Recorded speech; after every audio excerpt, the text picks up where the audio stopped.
El caso clínico se trata de un paciente de 71 años que, como factores de riesgo cardiovasculares, hipertenso y extabaquista, que en el año 95 le practicaron una cirugía de Ross y a su vez todo esto historia de otro centro. Tenía colocado un marcapasos bicameral con cambio de generador recientemente. Desconocemos la causa de la colocación del marcapasos y además fibrilado paroxístico anticoagulado.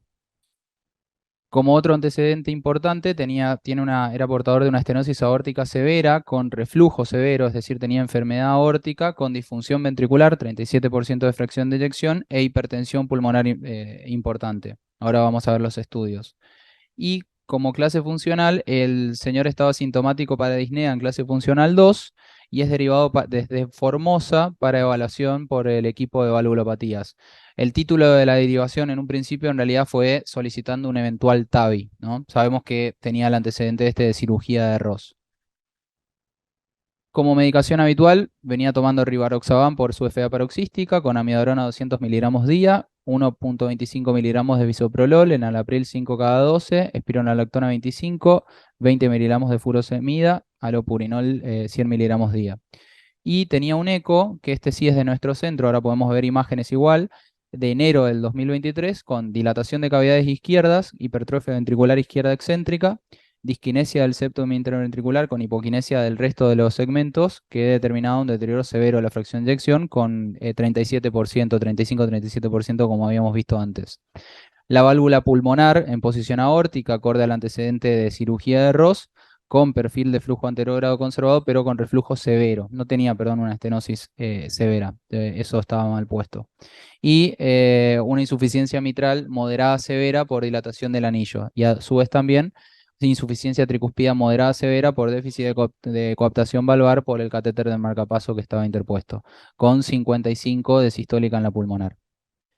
La prótesis biológica pulmonar tenía también reflujo moderado, con 26 milímetros de mercurio y el ventrículo derecho con disfunción leve. Este es el electro basal del paciente, recordemos que tenía colocado un bicameral. No sabemos la causa de colocación, sabemos que fue postquirúrgico, pero no sabemos, digamos, el por qué.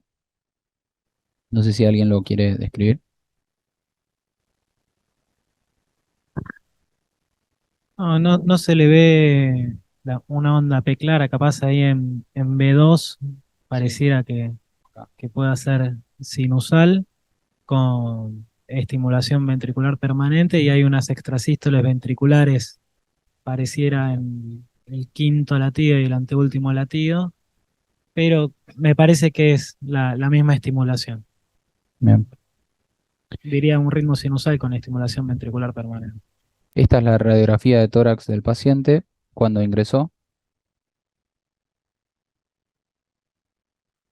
No sé si alguien quiere. No, tiene, en realidad vemos que el marcapaso es bicameral y que tiene gran dilatación, digamos, ¿no? Tiene cardiomegalia marcada.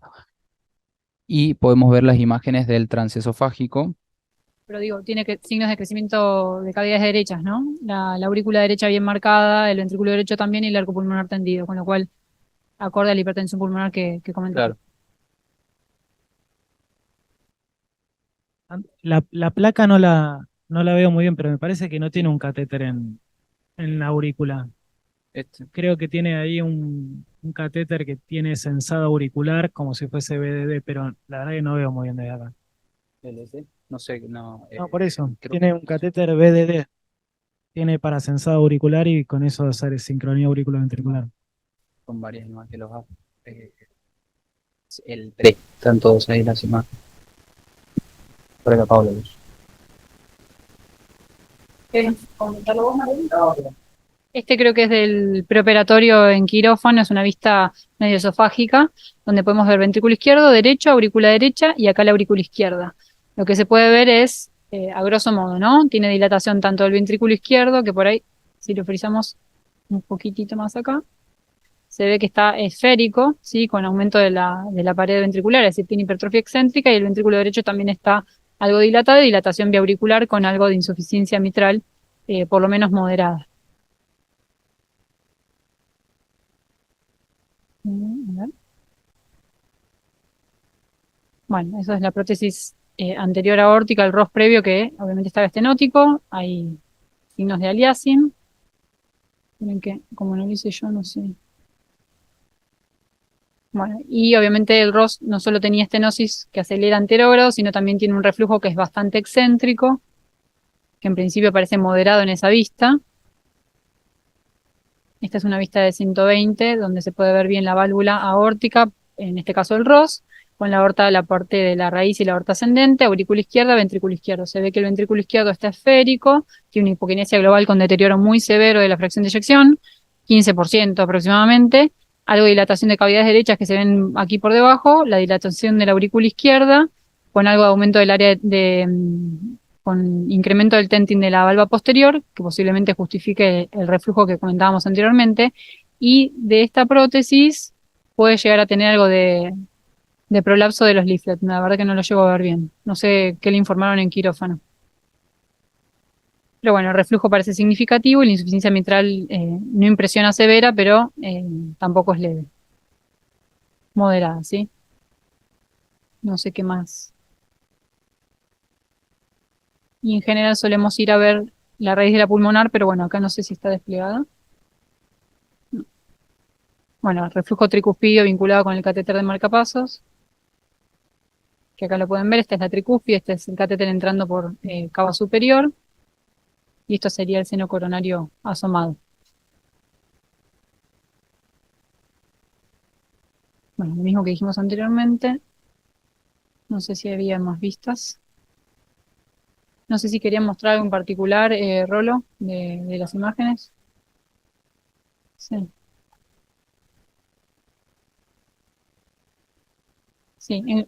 También solemos focalizar un poquito la vista en la pulmonar, en la raíz de la pulmonar, pero bueno, en este caso, bueno, vean en el dos cámaras, esto es anterior, esto es posterior, medio híbrido, pero vean cómo está completamente remodelado, ¿no? El ventrículo es muy, muy mal. El paciente primero se manifestó como no sintomático. Era difícil de creer, pero así se manifestó. Y mira, tu pregunta, Arturo, no pudimos establecer quién lo seguía, por qué no lo mandaron antes, las respuestas con qué controles se le habían hecho eran muy endebles, aparentemente no se controló, y cuando sí se controló lo mandaron para aquí para hacer un TAVI. En el 95, ¿cuántos años tenía el paciente Ahora cuando tiene, lo operó? sería 30 y... 46 años. 40, 45 años, sí. 45 45 años años. cuando Sí, lo sí. operó el rostro. Bueno, Sí, sí, se está yendo de alta ahora. Entonces, ese eco que tenía disfunción ventricular muy severa, estenosis con insuficiencia de la válvula en posición aórtica, insuficiencia moderada en la pulmonar, insuficiencia mitral moderada central, insuficiencia tricuspida moderada también. Básicamente vino, como dijo el doctor, estaba oligosintomático cuando fue la primera consulta, pero refirió en muy poco tiempo de progresión a disnea en clase funcional 3-4. Por lo tanto, se programó la resolución quirúrgica y se hizo un vental de bono con reemplazo valvular mitral. Perdona, Santi. Sí, ¿Cuál fue la fracción de eyección del primer eco nuestro? está informado 27%. Exactamente. 27% está informado. Sí. Entonces, la última semana de marzo, el paciente se hizo un vental de bono por biológica número 25, una plástica mitral, plástica tricuspidia y cierre de orejuela. Básicamente, sí, esperamos que Aníbal comente un poco la progresión del posoperatorio, ¿no? sí. Porque era un paciente con un ROS. Nosotros nos tocó conocerlo en la etapa posquirúrgica, ¿no es cierto? Y lo que hay que destacar que el paciente estuvo en bajo volumen minuto, hizo un síndrome cardiorrenal con 4 de creatinina y estuvo con bomba de Fure con dobutamina más o menos 8 días en altas dosis y después le hicimos un pulso de levosimendan y bueno, hoy se está yendo de alta bien el paciente, ya hace 5 o 6 días que está sin inotrópicos, anduvo bien, pero yo diría que la fracción de eyección posquirúrgica debe estar alrededor de 20, no creo que más. A ver, ahí está. Pero la realidad es que sigue siendo severo el deterioro que tiene. Pero mejoró con respecto al que vemos ahora en el esofágico y Sí. preoperatorio. ¿Algún comentario? Germán, vos no lo operaste, pero ¿algún comentario de esto, de la progresión? Bueno, no, hubiese todo interesante haberlo evaluado, a ver cómo realmente siguió, cuál fue el verdadero follow-up y cuándo empezó a deteriorarse. La cirugía fue hacía bastante tiempo, desde el 95, es un tiempo bastante prolongado. Bueno, cuando los pacientes, 45 años, pacientes jóvenes, se hace una cirugía como el ROS, esto es un poco lo que hablamos la otra vez cuando tuvimos también la charla de congénitas, que ya lo habíamos hablado también. Son cosas que van a pasar, ¿no? Son las desventajas del ROS. La válvula aórtica tiende o a deteriorarse, pero sí tiende también a hacer estos tipos de insuficiencia aórtica porque se dilatan los anillos de los homógrafos, bueno, no del homógrafo, en este caso sería la pulmonar, que eso lo que se cambió en los últimos años, o por lo menos se trató de incentivar más, es hacer más lo que es la técnica de inclusión o utilizar una prótesis de Dacron para evitar justamente esta dilatación progresiva que tienen los ROS y terminan en insuficiencia y en deterioro. Hay cosas que no son fáciles de cambiar, como por ejemplo lo que es el deterioro del homógrafo del pulmonar. Eso se va a deteriorar. Entonces, justamente una de las cosas que siempre se criticó más que nada del ROS es que uno por resolver una patología le termina agregando dos valvulopatías en el seguimiento. Por supuesto que no hay discusión de que cuando a un paciente se le evita la anticoagulación de 45 años, va a haber un beneficio, eso no hay duda. Y siempre a los pacientes se le tiene que decir que hay chances de que en el futuro se tenga que terminar operando. Es una válvula mecánica que uno puede, bueno, jugar más y decirle, sí, puede que no se tenga que operar nunca más, pero en el ROS sí va a existir esa posibilidad. Igual, bueno, ahora seguramente van a presentar, ya hay seguimientos de ROS a 15, 20 años y tienen muy buenos seguimientos y la realidad que, a pesar de que yo por lo menos no considero que sea la cirugía perfecta, no la hay, es una cirugía para siempre tener en cuenta en ciertos casos particulares y bien indicada, ¿no? Eh, Pacientes que no, bajo ningún concepto pueden o no quieren anticoagularse, pacientes que uno quiere evitar el mismatch prótesis-paciente, infecciones, lo que sea, es una opción para tener en cuenta, pero siempre hay que tener recaudo de que eso puede pasar en este tipo de cirugía que se va a dilatar y se va a calcificar también el homógrafo pulmonar, ¿no? No conozco este caso en particular igual. Estaba descrita como severa. La válvula en posición aórtica, ¿no? La pulmonar en posición aórtica. Sí, sí, Sí, sí. sí. Daba la sensación que era severo. No sabemos, no sabemos si tenía bicúspide, la verdad que no está descrito en la historia. Eh, yo creo que este hombre tenía 33 años cuando se operó, porque estoy haciendo los números, si tiene 71, se operó hace 38, tenía 30. 95, El 95 95. son 30. Está bien, en el 95. Entonces tenía 46. ¿Qué opciones tenía? Ponerse una mecánica. Ya dijo Juan que el señor parece que vivía en el medio del campo y no se Claro. controló ni siquiera esta intervención. Si tenía una mecánica no se podía controlar la anticoagulación, o se hubiera controlado muy mal y probablemente le hubiera ido mal para arriba o para abajo, o hubiera sangrado o hubiera hecho una trombosis de la válvula. Si se hubiera puesto una biológica hace 20 y pico de años, lo más probable es que a los 40 y pico de años la sobrevida con suerte hubiera sido 10 años o menos, y ya estaríamos cursando la segunda o tercera reoperación de una biológica. Con lo cual me parece que en retrospectiva le fue bien. Falló el seguimiento en el último plazo, donde seguramente deberían haber detectado antes la disfunción, no lo detectaron, y yo no sé cuánto contribuye el marcapasos a la desincronía. No estoy diciendo que es el único responsable, pero no sé cuánto contribuye a todo este problema la desincronía de esa rama izquierda aberrante que tiene por el marcapaso. O sea que me parece que en retrospectiva al señor le fue bien con el ROS. Por supuesto que seguramente hace 4 o 5 años atrás pudieran haber detectado el daño valvular y la disfunción incipiente y hubiéramos llegado antes, pero me parece que fue una decisión buena para él. Sí, eso sabemos, se puso después de la cirugía, no por qué ni. No sabemos cuándo después de la cirugía. Fue después, pero no. Claro.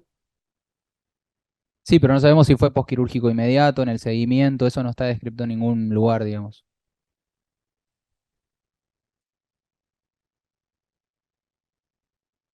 Ahora Sí, sí, por supuesto, y más en estos casos también. No. Aparte, es una buena técnica, pero por eso es lo que yo decía hace un rato. Siempre y cuando tenga la indicación clara. No es que es un amplio espectro. Claro. Esto que estamos diciendo. Esto para mí, yo creo que fue una buena indicación, y más concuerdo completamente con lo que dijo Mariano, que es un poco también lo que pasa con las mitrales. Esos pacientes son del interior, que por ahí son del campo, que no se controlan. Son ideales estos candidatos. Lo que sí, tampoco es súper claro cuándo realmente empezó a deteriorarse la válvula y cuándo empezó, o por ahí, no sé, por ahí fue hace 10 años, qué sé yo, por ahí empezó de a poco. Pero bueno, si realmente fueron 20 años, por supuesto que fue negocio, porque como dijo Mariano, en 4 años ya esa válvula, una biológica se hubiese deteriorado. Noye, creo que tengo entendido que es un muy buen cirujano, ¿eh? Sí, claro, sí, sí. Sí, Germán, una revisión del Jack de Ross del 2021, 2022, sí, no sé, sí, por ahí, es para 2020. revisar un poquito esto, ¿no? Bien, básicamente lo que dice esta revisión es que la elección de la prótesis aórtica en adultos jóvenes representa un desafío muy importante, básicamente por la expectativa de vida más larga que tienen estos pacientes y por la mayor chance de complicaciones asociadas a la válvula. Por un lado, las prótesis mecánicas son claramente las prótesis más utilizadas en esta población, pero, o sea, tienen buena durabilidad y en general son cirugías técnicamente un poco menos complejas que el ROS, pero tienen en su contra, digamos, la necesidad de anticoagulación, que es lo que se dijo, y también por ahí el deseo de embarazo si se trata de una paciente femenina. Y por otro lado, las prótesis biológicas claramente tienen una alta tasa de generación estructural, lo cual indefectiblemente el paciente va a terminar en la reoperación. Y bueno, también está el concepto del valve in valve, pero al día de hoy, digamos, no hay evidencia suficiente, digamos, para introducir este concepto por el momento. Por lo tanto, continúa siendo, digamos, una elección dificultosa y un desafío muy importante. Por otro lado, ni las prótesis mecánicas ni las biológicas han logrado igualar la expectativa de vida normal de una persona. Y en la última década ha un poco renacido el interés sobre la cirugía de Ross debido a algunas, que ahora vamos a ver, algunas publicaciones con buenos resultados. Básicamente esta cirugía fue descrita por primera vez en 1967 por Donald Ross. Fue muy popular en la década del 90, después fue decreciendo, digamos, la indicación en las siguientes décadas y como había dicho antes, en esta última década es como que está resurgiendo un poco el concepto. Hasta el 2010 lo que está descrito es que menos del 0,1% de todos los reemplazos valvulares aórticos son por cirugía de Ross y básicamente esto ellos dicen que las causas son la dificultad técnica porque claramente es una cirugía que es imposible de hacer en centros con bajo volumen y la potencial degeneración y sobre todo el concepto de que si pueden fallar las dos válvulas, ¿no? Entonces eso es un concepto importante por el que los autores de la revisión creen que se usa poco todavía. Pero como les comentaba, en la última década ha renacido el interés sobre la cirugía de Ross debido a algunas publicaciones con buenos resultados, pero siempre en centros con alto volumen, digamos, de pacientes. Para explicar un poquito el procedimiento, bueno, acá está Germán, pero históricamente ha habido dos técnicas. Sí, sí. Sí, termina y después lo... Sí, básicamente una técnica que es la técnica subcoronaria, en donde no hay reimplante de las coronarias, y la otra es, digamos, en donde se reemplaza toda la raíz con reimplante de las coronarias, ¿no?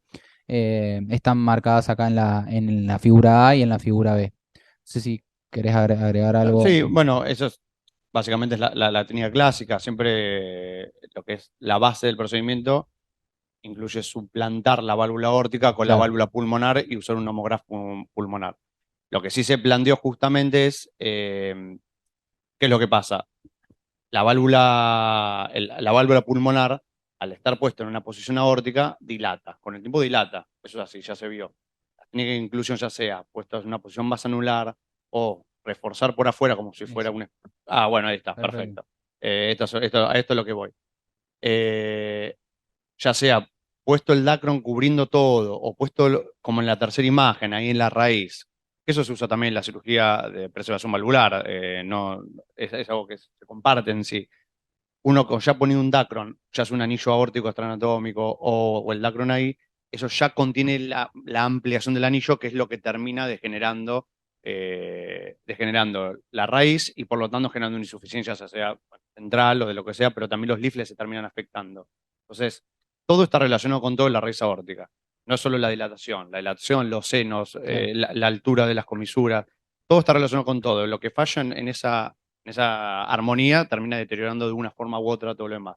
Pero esto es una de las cosas que en el tiempo se fue cambiando y se fue más incentivando, y aparentemente eso terminó generando una diferencia en los resultados, por lo menos en el seguimiento a largo plazo. Y bueno, todos los cirujanos que estaban ahí en ese paper son todos cirujanos que justamente están tratando de incentivar esta cirugía. Ismail Enhamsi, que es un cirujano que está en Nueva York, que era de Canadá, todos esos son cirujanos que están incentivando esta cirugía, pero la indicación también es muy clara.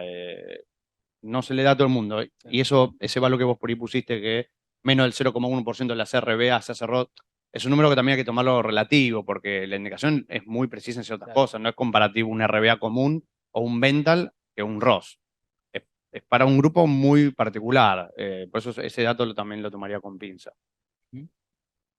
Básicamente de cuáles son las ventajas y las desventajas se fueron mencionando en el Ateneo, pero básicamente las ventajas es conservar por ahí la raíz aórtica con todas sus propiedades de tejido vivo de la raíz aórtica. Esto hace bastante mención el artículo y le da bastante importancia.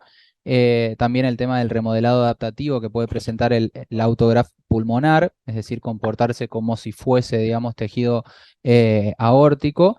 Tienen mejor perfil hemodinámico, ya que en general no desarrollan tanto gradiente en el seguimiento y es menor el gradiente medio comparado con cualquier otra prótesis o con cualquier otro homograft. Claramente el tema de abolir la anticoagulación y el tratamiento antiplaquetario y mejorarle, por esto último, la calidad de vida del paciente, sobre todo por mejor perfil hemodinámico y la no necesidad, si se quiere, de anticoagulación. También mencionan el tema del ruido de la válvula mitral como algo que te puede alterar la calidad de vida del paciente, entre otras cosas. Dentro de las desventajas, la complejidad técnica que se mencionó, claramente es una cirugía con muy alta mortalidad en centros con bajo volumen, el potencial fallo de las dos válvulas, que es lo que se mencionó también, que es el temor, digamos, de esta técnica, y la gran complejidad en caso de tener que reoperar al paciente, especialmente si hay compromiso de las dos válvulas, como fue este paciente. Yo sé que vos siempre nos haces algún comentario sobre el ROS. Ya comentamos el paciente, está la revisión. Acá están ventajas y desventajas del paper, ¿no? Que salió en el JACC. ¿Qué te parece a vos? Comentanos algo de esta cirugía. Bueno, lo que pasa es que interesante es el seguimiento a largo plazo de estos pacientes jóvenes, operados entre los 30 y los 40 años. Yo creo que hay que tomarlo por grupo etario. Y vamos a analizar el origen del ROS para los niños, está perfecto. Es un sistema en donde crece el niño, le permite el crecimiento con bajo gradiente porque las prótesis no son muy felices en los niños, ¿no? Tienen mucho gradiente, no crecen, las reoperaciones son difíciles. Pero para un paciente joven, yo creo que hay que dividirlo así. Si tenemos una paciente mujer, una válvula bicúspide, por ejemplo, que tiene 20 años, 22 años, se tiene que embarazar. Y uno dice, bueno, le hago un ROS para que no tenga problemas. Bueno, el contrapunto es, ¿por qué un ROS en una mujer ya desarrollada, una válvula de última generación, que tiene seguimiento a 25 años, cuya durabilidad a los 15 años, estamos diciendo que la mujer se va a operar a 22, 23 años, y a los 40 se va a plantear una reoperación quizás, ya va a ser mamá, sin anticoagulación, todo, y es una reoperación relativamente simple, reoperación de la válvula aórtica, contra el haber remodelado el tracto de salida del ventrículo derecho, con el consiguiente índice de inserción de marcapaso posterior al procedimiento del ROS. En el JACC me parece que no lo dice, pero ustedes tengan en cuenta que el reemplazo simple de válvula aórtica tiene un índice de colocación de marcapaso del 2%, y el ROS tiene cerca del 5 al 7%. O sea, le estamos diciendo que un paciente joven lo estamos arriesgando 100% más o 150 veces más que un paciente común y corriente. Punto 1. Punto 2. Masculino. Bueno, 30 años, deportista. Vamos a hacerle un ROS. ¿Por qué no ponerle un tejido nuevo, sano, tipo Inspiris, que son los nuevos Resilient, se llama el tejido? Hay 2 marcas internacionales, están en seguimiento. O ponerle simplemente una válvula biológica de pericardio bovino que tiene seguimiento a 25 años, cuya tasa de reoperación a los 15 años va a ser del 20%. ¿Por qué lo transformamos en bivalvular, trivalvular con marcapaso? Por otro lado, lo que no dice el JAK es el deterioro ventrículo derecho, ventrículo izquierdo que tiene posterior a la inserción del homógrafo en posición aórtica. Se dilata el tracto de salida del ventrículo izquierdo, se dilata, cae la fracción de eyección y nosotros encontramos pacientes de 60 años triple valvular con mal ventrículo. Tuvimos la experiencia en estos últimos meses de que llegaron 3 pacientes así, mal ventrículo, 2 con marcapaso, posterior a un ROS, ¿no? Que llevan 20 años. O sea, que transformamos un paciente con buen ventrículo, que a los 20 años lo vas a reoperar quizás de una válvula biológica, solo de la válvula biológica a buen ventrículo, en un potencial reintervención de raíz de aorta, con la complejidad que eso significa, más probablemente tener que reemplazar el homógrafo pulmonar porque se calcifican después de los 15 años. O sea, el concepto es lo que a mí no me cierra, y los estudios lo están confirmando. Por eso ROS en adulto cada vez se hace menos. No solo por la complejidad del inicial de la técnica, en la cual uno cuando va a disecar el homógrafo pulmonar tiene ciertos problemas, y cuando va a disecar, va a hacer la raíz de la aorta, se lleva la primera septal, pierde la contractilidad del septum, y empezamos a tener un montón de series de complicaciones mecánicas que repercuten en la función en un paciente joven, al cual le tenemos que ofrecer una cirugía simple. O sea, un deportista que hace rugby, profesional. Bueno, le ponemos una válvula biológica que haga su rugby profesional por 15 años y a los 15 años lo reoperamos. La mortalidad en una reoperación de una válvula biológica después de 15 años es aproximadamente entre el 3 y el 5%. En todas las series internacionales, en el Gary Regis, en el registro de la Cleveland Clinic, excelente. La reoperación de raíz de aorta del ROS, la mortalidad ronda el 15%. Le triplicamos la mortalidad. Y hablemos claro, linda técnica para el niño. Me parece que mucho riesgo para el adulto. Esa es por lo menos mi visión, ¿no? Y lo que dice la estadística. Ahora, este paciente tiene rasgos particulares, porque se operó hace 27 años, no se sabe si alguna vez alguien lo vio.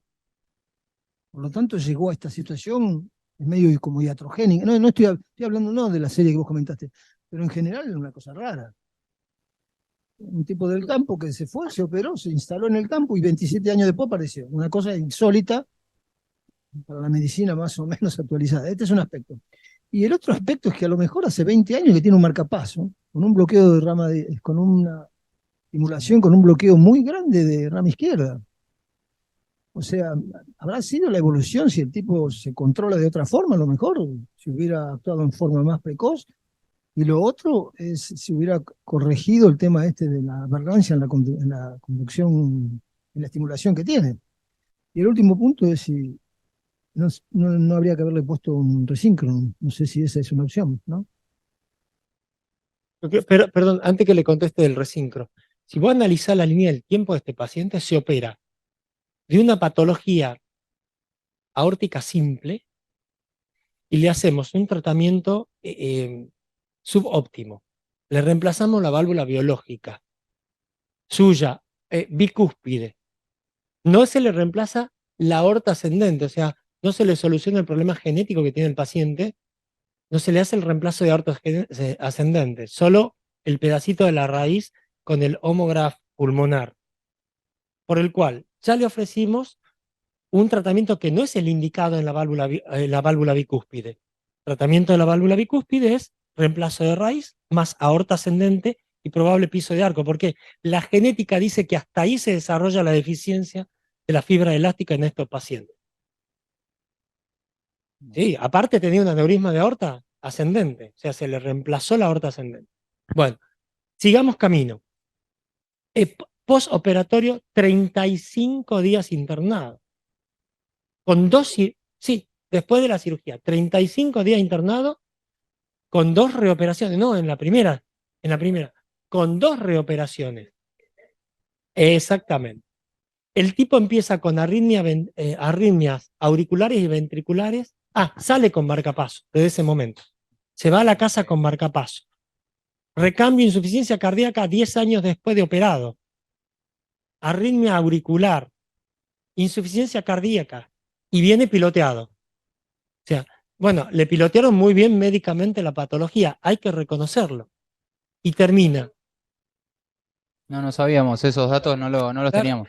el postoperatorio fue un postoperatorio tórpido. O sea, el reemplazo de la válvula aórtica le significó 35 días de internado. Entonces el tipo, cuando le planteamos reoperarse, estaba tan... decía, otra vez me tengo que pasar un mes internado. Y dice, y es que Con tenía mal respecto ventrículo. para mí al posoperatorio, algo fundamental No en la sabíamos. evolución posoperatoria fue haberle preservado la mitral, ¿no? Porque la verdad que, digamos, no es lo mismo un posoperatorio con un doble reemplazo, que ya sabemos que eso altera el aparato mitral y esos pacientes tienen una caída adicional de la fracción de eyección. Así que creo que haber preservado la mitral estuvo muy bien. Y con respecto al resincro, sí, estoy de acuerdo acá con lo que se dice. O sea, obviamente es un candidato a resincronizar. No, hay una cosa, Badín, que vos decís que es importante. Primero, no teníamos claro, viste, que se había puesto el marcapaso posteriormente, tuvo un seguimiento que no estaba, que se hizo insuficiencia cardíaca y todo. Pero vos lo que estás poniendo acá, independientemente de las series que siempre escriben los ganadores, viste, lo que lo pueden hacer, y vos estás diciendo, no, mira, se pueden hacer otras cosas. No es esta la técnica. Vos dijiste eso. Otras cosas, podemos hacer otras cosas. A mí, o lo creí entender, a mí no me simpatiza mucho esto, ¿no? Para la gente, por grupo etario, vos lo mandaste. Esa fue tu conclusión. Ese es el razonamiento. Ahora, por ejemplo, la tecnología avanza. A ver, estamos haciendo el análisis del día lunes de hace 30 años que no había otras válvulas, quizás. Sea injusto. Bueno, vamos al análisis de hoy. Hoy tenemos otros tejidos, otras válvulas. Un paciente de 50 años, que le ponemos una válvula nueva, que tiene estos tejidos nuevos. Ojo, no tienen del todo el seguimiento. Habrá que esperar 20 años. Pero de todos modos, los estudios de laboratorio y hasta ahora el seguimiento es muy bueno de esta válvula nueva. Siguen siendo biológicas. Sí, están destinadas para ese grupo etario. Entre los 40 y los 60, estas válvulas, que ahora son secas, no vienen tratadas con glutaraldehído, vienen con un sistema que se les tira el anillo, ¿no? Aumenta 1 o 2 números. O sea, estas válvulas son para los 40 años, desde los 40 a los 50, 60. Claro, porque el objetivo sigue siendo poner esta válvula, que el tiempo esperado de vida es 95 sin deterioro estructural a los 20 años, y cuando se deterioren a los 20 años, vienen preparados con un sistema cinch para abrirse y poner un TAVI Ineval. Claro, esa sería la indicación. No, eso no estaba ganado por guía. Perdón, esa es la nueva tendencia. Todavía no está en la guía. Una tiene seguimiento a 10 años y una tiene seguimiento a 7 años. Necesitamos seguimiento a 20 años. Totalmente de acuerdo. Es lo que se le plantea al paciente. Pero a ver, tenemos pacientes que no se pueden anticoagular, pacientes que no se quieren anticoagular. Hoy la guía dice que a esos pacientes, al paciente común y corriente uno le ofrece la válvula mecánica con anticoagulación. Listo. Al paciente no común y corriente que tiene dificultades de anticoagulación por lo que sea, preferencia, quiere ser mamá, parece que tenemos otra tecnología para no complicar la patología per se. La patología es valvular aórtica.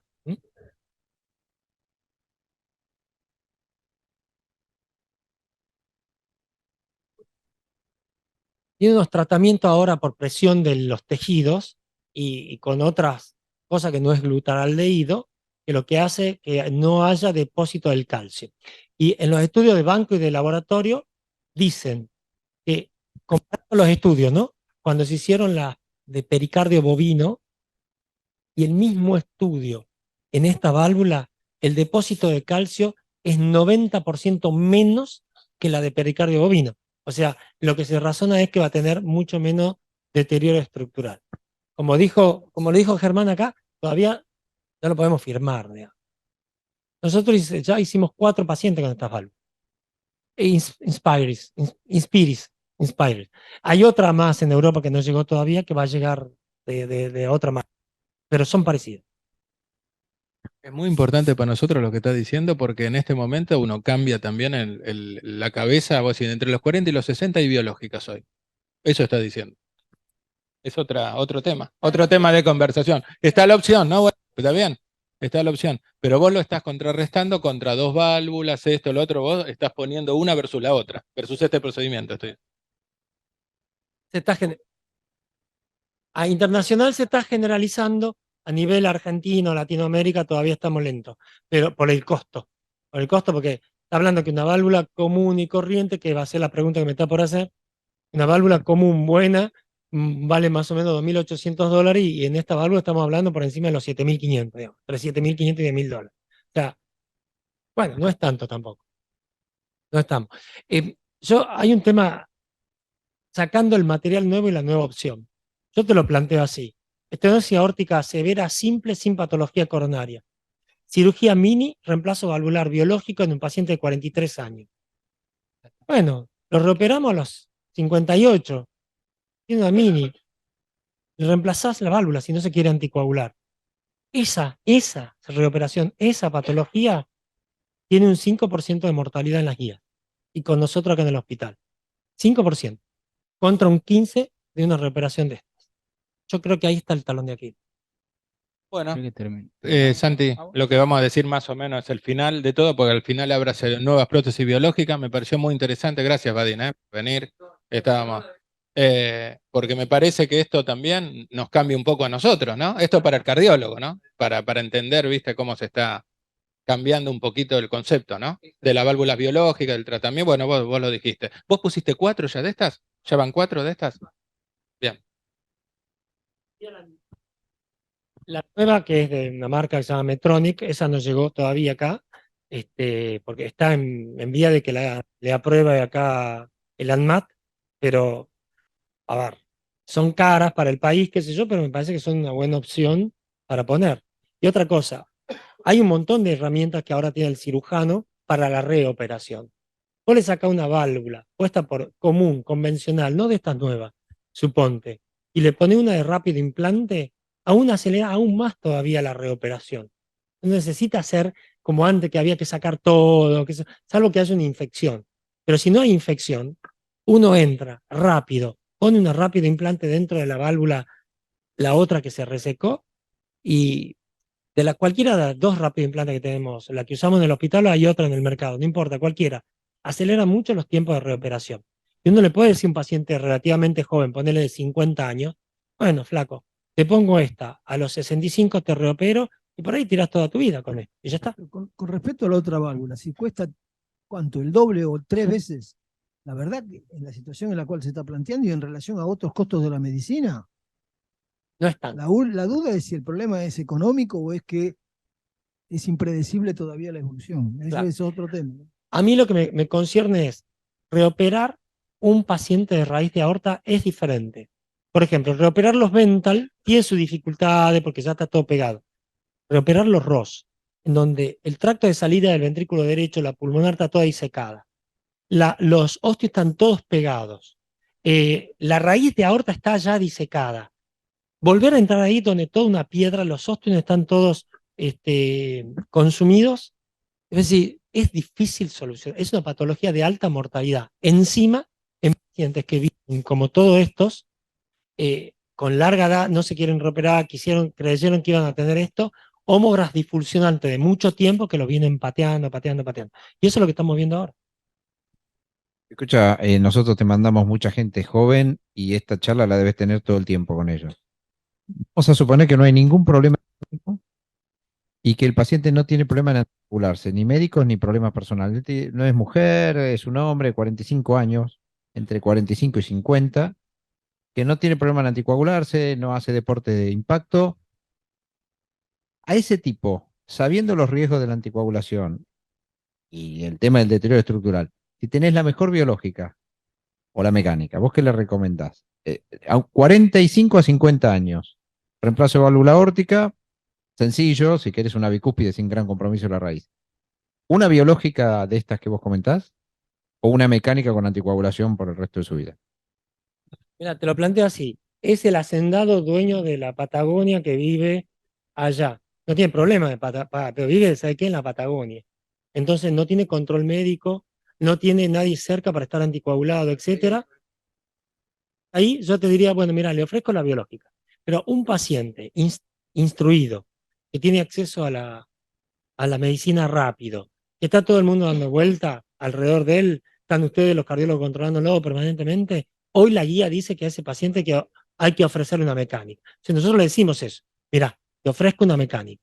Si el paciente plantea pérdida de calidad de vida, le ponemos la nueva sin lugar a dudas, la estamos ofreciendo.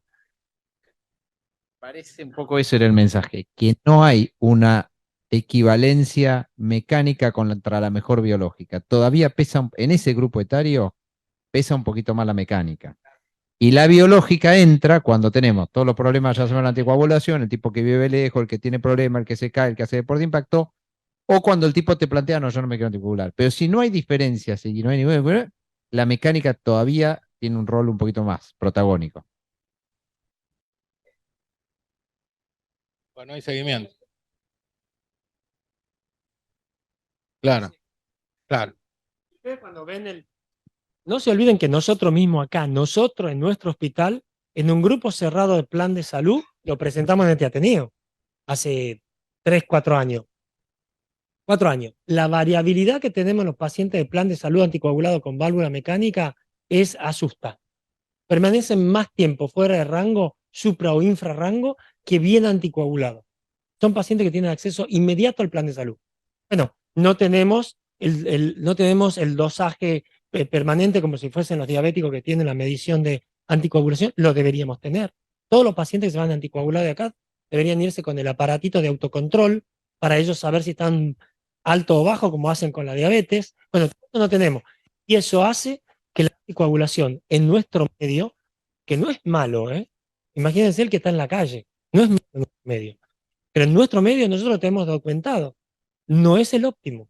Hay un 30% de los pacientes que están totalmente fuera, 30% se está complicando. Le cae la calidad de vida, le cae la calidad de vida. Sí, cerrá, Germán. Como último, también volviendo a la pregunta que hacía Mariano, también hay que recordar que así como también se están innovando en todas estas válvulas biológicas, también sucedió con las mecánicas, por ahí también unas buenas opciones son la válvula que hace un par de años se está poniendo, que es la Onyx, que esa ya con un RIN de 1.5 ya lo tolera, y tiene una buena tolerancia a pacientes que están en infrarrango, que 1.5 va a ser en infrarrango, es casi normal, es muy poco el límite. Eso también es una buena opción para tener en cuenta. No sé si se pusieron también muchas acá. No, acá es una válvula que está en el mercado hace rato. Salió, la FDA admite tenerla en 1,5. Tampoco tenemos seguimiento a largo plazo de los panus de esa válvula. Y claro, y cuando ustedes la ven, la bioingeniería de la válvula es interesante porque es una válvula de altísimo perfil, de un perfil alto. No se la puede poner en todos los pacientes. Y nosotros acá un poco tenemos población mediterránea. ¿Y eso qué significa? Es la señora chiquita, peticita, flaquita o gordita, en donde los ostios están medio cerca del anillo. Y ahí le podemos tapar los ostios. O sea, el mayor riesgo de esa válvula. Pero tiene un perfil hemodinámico excelente que permite bajarle el rango de anticoagulación y es mecánica, ¿no? Pero todavía en el mundo, por esta razón que yo le acabo de explicar, el alto perfil que tiene la válvula, es como un tubo la válvula, es alta, claro, no se le puede poner a cualquiera. ¿Mm? No sé si vos pusiste mucho, Germán. Ya en Canadá, vos decís. Diferente. Pero se está usando para ese grupo de pacientes. Bueno, innovación. Bueno, muchas gracias,